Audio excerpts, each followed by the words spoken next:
So you want to be a music producer? Here are 5 things you need to know.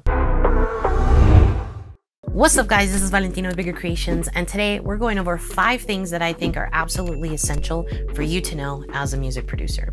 The first thing you need to know as a producer is to use 3 of the most common and basic plugins inside of your DAW. Now these 3 plugins and functions will be available no matter what DAW you're using, no matter what studio you're at. These are 3 fundamental plugins that you should really understand how they work so that you can utilize them in your production. Number 1 is EQ. EQ is where you can look at the full frequency range of any of the sounds that you have in your production and then lower the volume or increase the volume of certain frequencies to help all of your instruments sound in harmony within the frequency range. I've talked a lot about EQ in previous videos about vocal mixing.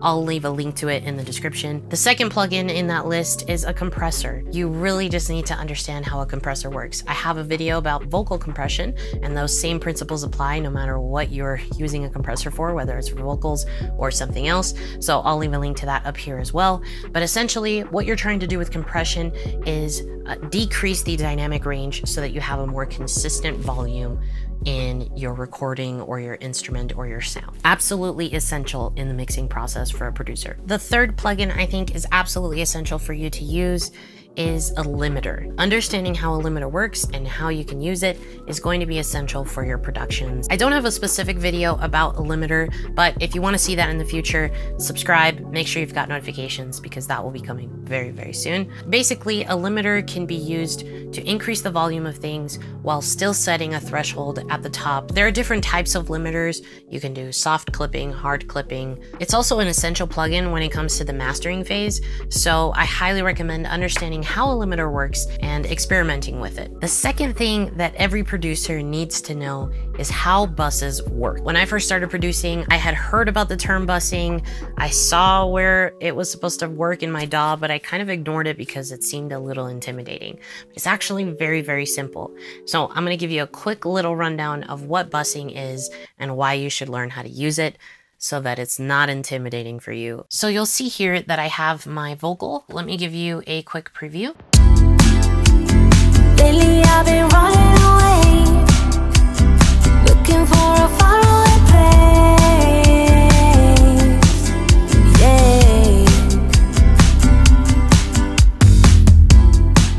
So you'll see here that I have my vocal. I have a lot of different vocal tracks. You'll see here on this particular track, I've got my vocal chain, basically all of the effects that I have on this channel.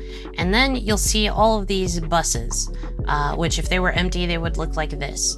Essentially what you're doing is when you look at your full mixer here with all of your tracks, what you're doing is you're sending a copy of this signal, right? Whatever is on this track to an empty bus. And now that empty bus is receiving that same signal, and you can then affect that signal with completely different plugins than what you have on your main vocal chain. So what kind of scenarios would you be using this for? Some of the most common scenarios are reverb, delay, any kind of additional effects that you want to add to your vocals, where you don't want to just slap the whole effect onto it without being able to have a mix knob. So basically, you select the empty bus and select one of the buses that you haven't used yet.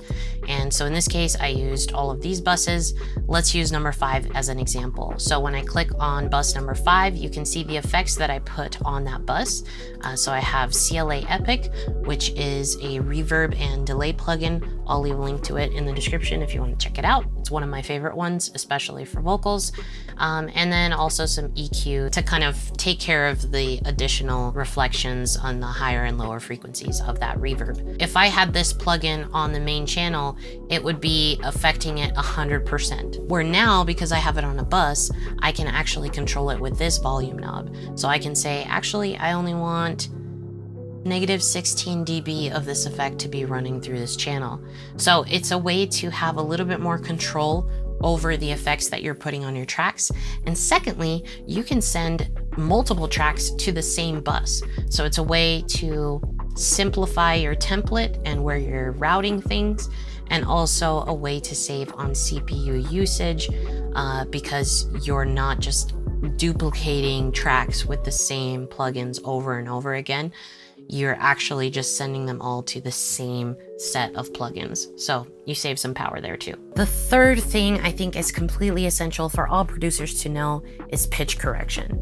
And whether you're producing your own vocals or vocals for someone else, it's gonna be a pretty handy skill. I have a video all about pitch correction. It's a little bit outdated because Logic has made some updates to the interface and how it works. I will be releasing a video on the updated flex pitch function inside of Logic. So if you do wanna see that, make sure you're subscribed with the notification so that you don't miss it. But in the meantime, I do have an older video all about pitch flex, and you can find that in the link in the description. Even if you're a heavy user of autotune, pitch correction is an essential part of your autotune. So oftentimes you get a cleaner and more controlled autotune performance if you actually pitch correct the vocals first before running it through your auto-tune. So if you want to check that out or understand how that works, I'll leave a link to it up here as well. Okay, before we jump into the next essential tip for producers, let's make a beat.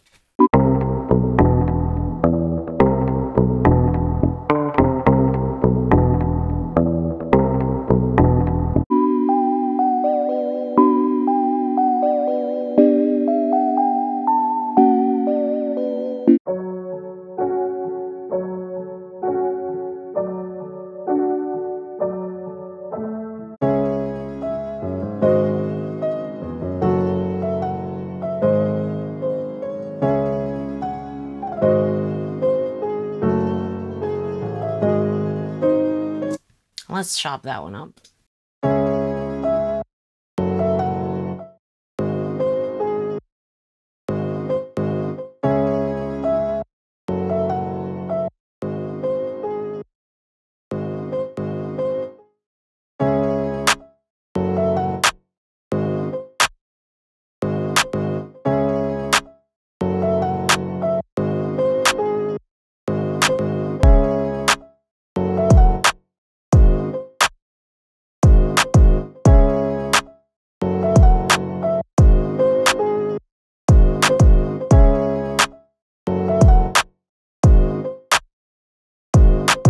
Let's chop up some hi-hats.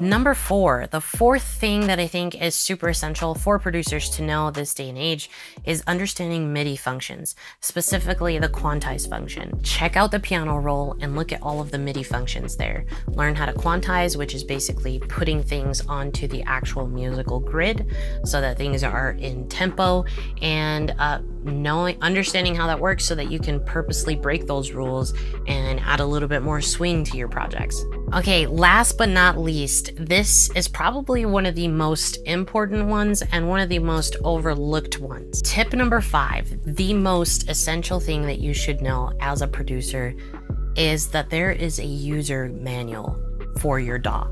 So for example, I use Logic Pro. Apple has an extensive digital user guide on their website that literally you can just search the name of the plugin that you want to learn about. It will tell you why it was created, how it works, and how you can use it in your production. A lot of people don't think about reading the manual. They just go straight into using YouTube tutorials or just figuring it out on your own like I did. But there's actually a very, very useful resource in the user guide. So for example, if you want to learn how a compressor works, the user manual is actually a really great place to start. It will tell you which compressors were intended for what kind of sounds in your mixing and what the different knobs are for and how they work. So I'd highly, highly recommend it. I'll leave a link to to the Logic one in the description if you're a Logic user. Whatever DAW you use, check out the manual. I guarantee you're gonna find some gems in there and better understand how to use the stock plugins that come with your DAW. So there you have it, guys. Those are 5 essential things that I think every producer should know, whether you're a beginner or you've been doing this for a while. Those are things you just can't miss out on. They're absolutely essential, and I hope they were helpful. If they were, make sure to hit a thumbs up on this video. Make sure to subscribe so you don't miss future videos. Thank you so much for watching, and as always, if you ever have any questions or want to see more content, check me out on Instagram or TikTok. Keep making beats.